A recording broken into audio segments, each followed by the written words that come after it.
룩백, 롱레그스와 더불어 올 하반기 개봉 예정작 중 가장 기대하던 영화는 바이크라이더스였습니다. 그중 룩백은 이미 극장에서만 5번 관람했고 관련 영상도 2번 올렸을 정도로 완벽하게 저를 만족시켜준 영화였습니다. 남은 두 편 중 롱레그스는 10월 30일에 개봉이 예정되어 있기 때문에 아직 한 달 정도 더 기다려야 하고 먼저 개봉한 바이크라이더스를 보고 왔습니다. 바이크라이더스 또한 룩백처럼 충분히 기대를 충족시켜준 영화였는데요. 이번 영상에서는 바이크라이더스를 1960년대 당시 미국의 시대적 문화적 배경을 바탕으로 이지라이더라는 명작과 비교 대조하는 방식으로 리뷰해보겠습니다. 1960년대의 미국은 말 그대로 격동의 시대였습니다. 마틴 루터킹을 필두로 한 시민권 운동이 활발히 일어났으며 급격한 산업화와 도시화로 인해 전통적인 가치관이 흔들리고 새로운 사회적 정치적 움직임이 나타나던 시대입니다. 특히 1960년대는 베트남 전쟁이 한창이던 시기입니다. 전쟁에 반대하던 젊은 세대는 기존의 사회 질서에 대한 반감을 키워나갔고 이로 인한 반문화가 등장하여 많은 젊은이들이 정부와 권위에 반대하고 개인의 자유를 강조하는 생활 방식을 추구하게 됩니다. 이는 곧 평화, 사랑, 자유를 강조하는 히피 문화가 탄생하는 시발점이 됩니다. 히피들은 물질주의와 전통적 사회 규범에 반대하며 자유로운 삶을 추구하는 동시에 자연과 공동체 생활을 중시했습니다. 이와 맞물려 등장하게 된 대표적인 문화가 바이크라이더스에서 볼 수 있는 바이크갱 문화였습니다. 1960년대의 바이크갱들은 자신들만의 규율과 세계관을 가진 집단이었습니다. 그들은 주류 사회와는 다른 방식으로 삶을 살아가려 했으며 이는 개인주의와 반권위주의의 극단적 표현이었습니다. 바이크는 단순한 탈 것을 넘어 자유와 독립의 상징이었습니다. 거대한 고속도로를 달리며 규칙이나 사회적 구속에서 벗어나는 모습을 통해 당시 많은 젊은이들은 바이크 문화를 통해 자신들의 목소리를 내고자 했습니다. 바이크라이더스는 1960년대의 바이크 문화와 당시의 반문화적 흐름을 반영하며 그 시대를 살아가는 사람들의 갈등과 자유에 대한 열망을 그립니다. 영화를 보기 전 포스터를 처음 봤을 때부터 바로 떠올랐고 영화를 보는 중에도 계속 떠올랐던 영화가 있는데요. 바로 1969년작 이지라이더입니다. 바이크라이더스와 이지라이더는 둘 다 1960년대 미국의 바이크 문화를 배경으로 하고 있지만 시대적 맥락과 영화적 접근 방식에서 차이를 보입니다.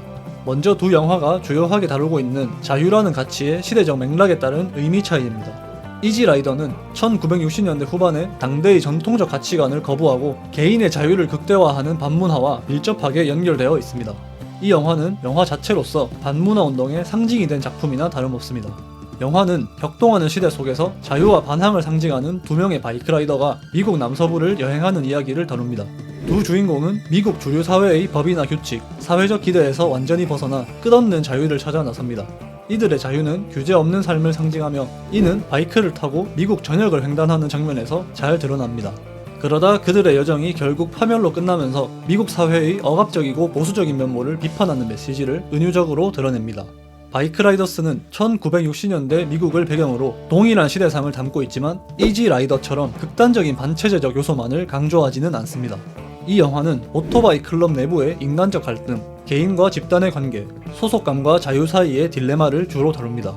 바이크라이더스의 주인공들은 오토바이 클럽이라는 공동체 안에서 자신의 자유를 찾으려 하지만 그들의 자유는 개인적인 차원에 머물지 않고 집단의 규율과 충성심 사이에서 갈등합니다. 영화는 단순히 주류 사회와의 충돌이 아니라 개인의 자유와 공동체의 책임 및 소속감이 충돌하는 지점을 강조합니다. 이로 인해 자유의 의미가 보다 복잡하고 다층적인 모습으로 표현됩니다. 사회와의 대립과 개인의 자유를 강조했던 이지라이더와의 가장 큰 차이점이라 볼 수 있겠습니다. 이러한 점에서 미루어 보았을 때 당대의 시대상을 날 것 그대로 스크린에 빼다 박은 이지라이더와 달리 바이크라이더스는 사회적 이슈보다는 더 개인적이고 심리적인 측면에 초점을 맞추는 경향이 있다고 볼 수 있겠습니다. 다음은 두 영화의 서사적 구조와 이미지의 차이입니다.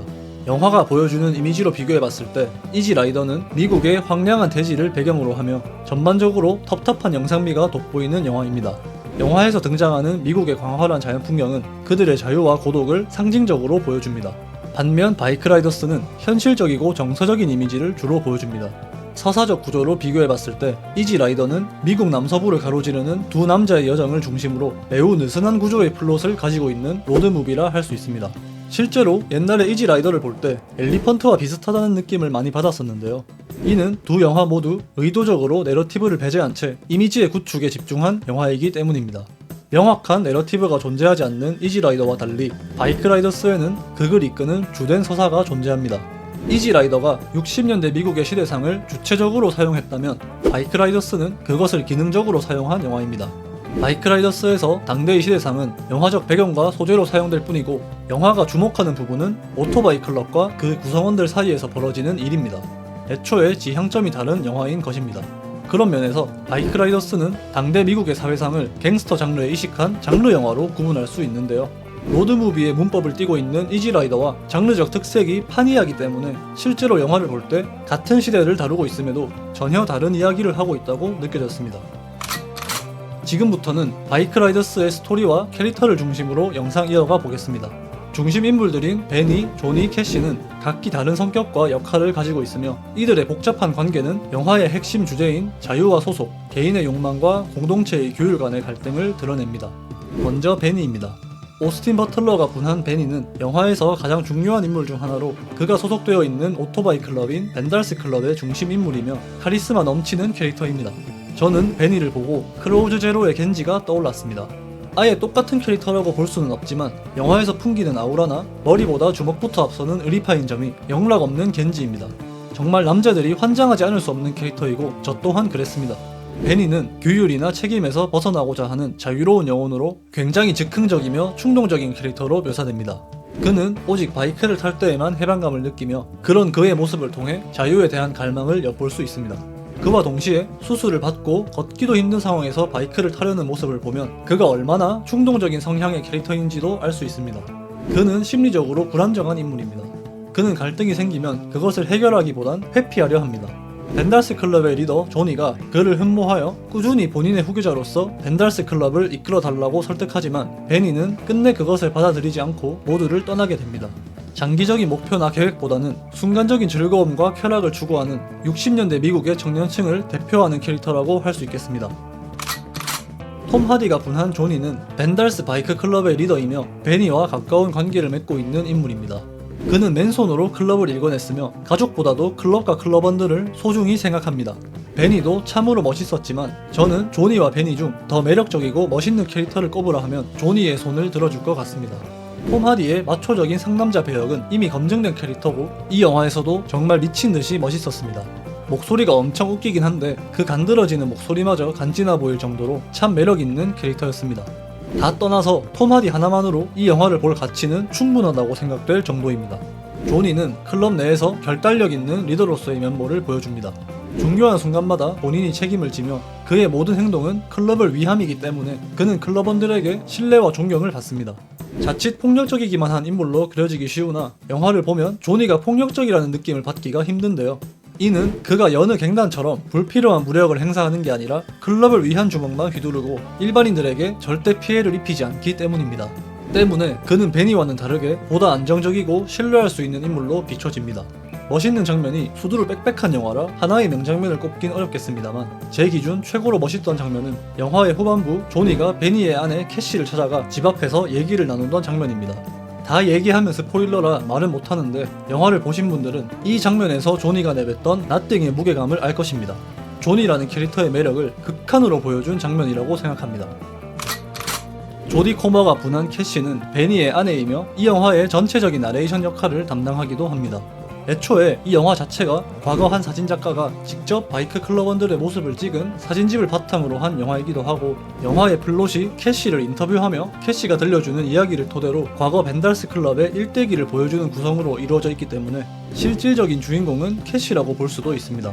캐시는 베니와 조니의 사이에서 중요한 역할을 하는 인물로 그녀의 존재는 영화 내에서 감정적인 긴장감을 높이는 중요한 요소입니다. 캐시는 바이커들과 연이 없는 평범한 사람이었지만 우연히 본 베니에게 한눈에 반해 결혼까지 합니다. 캐시는 자유분방한 베니에게 강한 애정을 느끼지만 그의 무책임하고 충동적인 행동은 그녀에게 심적 고통을 안겨줍니다. 캐시는 베니와 조니의 사이에서 복잡한 감정을 느끼는데요. 다친 베니에게 바이크를 타러 오라고 권하는 조니를 미워하며 조니에게 직접 찾아가 따지기도 하지만 큰 위험을 당할 뻔한 본인을 내팽겨치고 클럽을 위한 임무를 수행하러 간 베니를 대신해 자기를 구해준 조니에게 감정적으로 의지하기도 합니다. 저는 무엇보다도 말끝마다 you know를 붙이는 특유의 능청스러운 말투가 참 인상적인 캐릭터라고 생각합니다. 작중 베니는 한번 캐시와 벤달스 클럽을 떠났다가 돌아옵니다. 그리고 캐시의 품에 안겨 눈물을 흘립니다. 베니의 눈물은 영화에서 감정적으로 꽤나 강렬한 장면입니다. 영화에선 남자의 울음에 관한 언급이 여러 차례 등장합니다.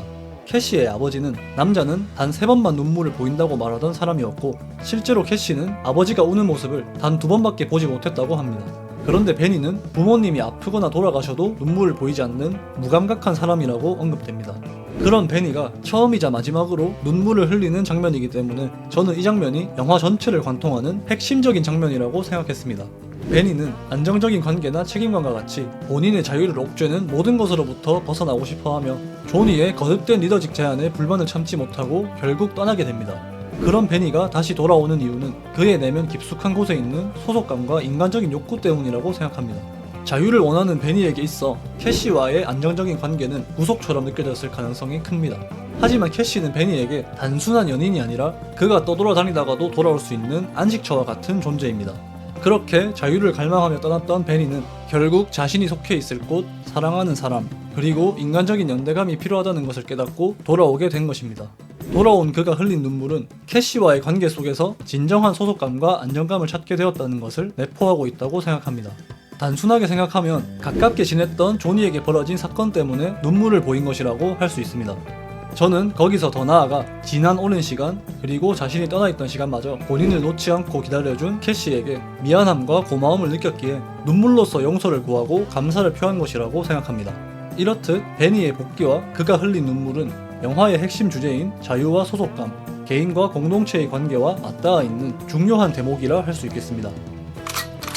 근래 들어 자주 접하기 힘든 남자들의 가슴을 뛰게 하는 영화여서 그런지 저는 정말 재밌게 봤습니다. 다만 하나 아쉬운 점은 아마 배급 측의 문제일 텐데 상영관이 너무 적다는 것입니다. 한국에선 CGV 단독 개봉인데 CGV에서마저 외면받고 있는 영화입니다. 전국 상영관을 다 합해도 15곳이 안 넘고 그마저도 대부분 하루 한두 편밖에 안 합니다. 심지어 개봉 첫 주차인데도 이 정도에 불과하고 2주차부터는 전국 모든 관에서 상영이 종료되었습니다. 아예 예술영화였으면 이해라도 하겠는데 충분히 상업적 성과를 노려볼 만한 재밌는 작품인데도 이런 대우를 받고 있다는 것이 안타깝습니다. 고작 한 주 동안만 극장에 걸렸다가 금방 상영이 종료된 만큼 아싸리 2차 시장을 노릴 것 같은데 OTT에서 서비스 된다면 꼭 보시길 추천드립니다. 그럼 오늘 영상은 여기까지 하고 다음 영상으로 돌아오겠습니다. 시청해주셔서 감사합니다.